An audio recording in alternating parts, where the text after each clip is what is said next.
is how to transform a regular coloring page into a pop art coloring page.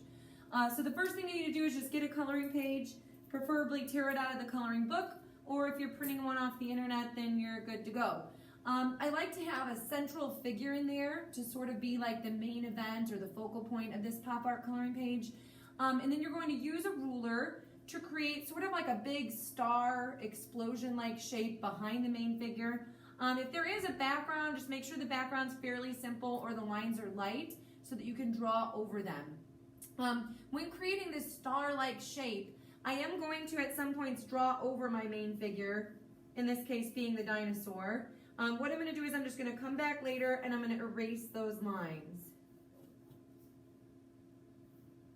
So I'm just basically drawing a whole bunch of triangles. There could be some that are long and skinny, some that are wide and short, but I'm just creating this sort of explosion star-like shape just behind the main figure. So in some areas you can see I'm drawing over this figure.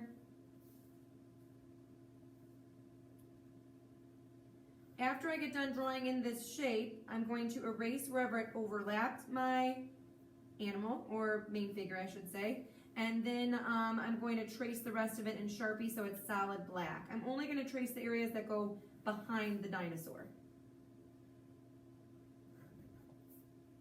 Okay, so then you can see what this shape should look like. Just a big explosion behind him. I will erase, like I said, these areas where it overlaps the dinosaur, and then I will go in and trace the rest in Sharpie.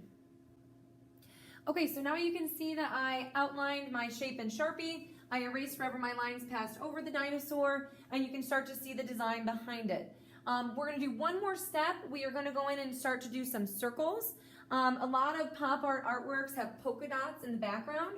So I'm going to go in and start to create some polka dots in the background. Something that works really well for creating different size dots is if you have a safety compass, or you could just find anything circular and trace it, like an expo marker would work or a glue stick cap, but about this size circle is what I'm going to use on the coloring page. The safety compass, if you're not sure what that is, it's like this guy. You can put your finger in the center and pick a hole out here with your pencil, spin it around to create large circles, or you can use this small clear area to create smaller circles. So I'm just going to choose this like middle dot here, and I'm going to do some circles in the background. These circles should, like the, sorry, let me edit the contrast here, or alter the contrast, I should say. The circles will overlap other things. I think I'm actually maybe going to do some of different sizes just for fun. So I'm going to do a smaller one right in here. Oops, that didn't turn out right.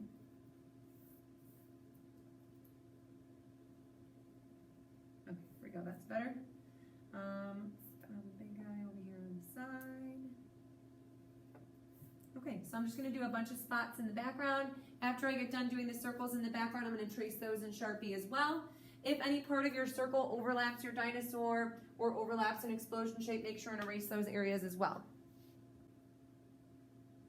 Okay, now now I've outlined all the circles in Sharpie. I've erased all my pencil lines.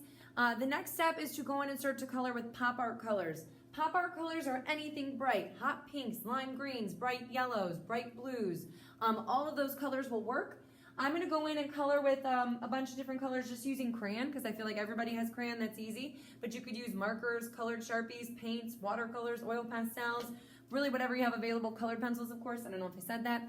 Anyway, yeah, I'm going to use crayons. One thing I am going to think about when I color, in addition to bright pop art colors, is I'm going to use colors that contrast one another. So like I wouldn't do the dinosaur in a blue and then the explosion shape in a green, because they would kind of blend. Blue and green are similar in darkness, similar in contrast.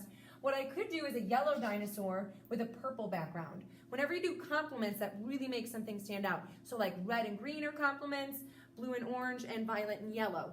That doesn't mean you can't use like pink and green, or you can't do like pink with a blue background. You can really do whatever. I'm just going to try to think of colors that contrast one another.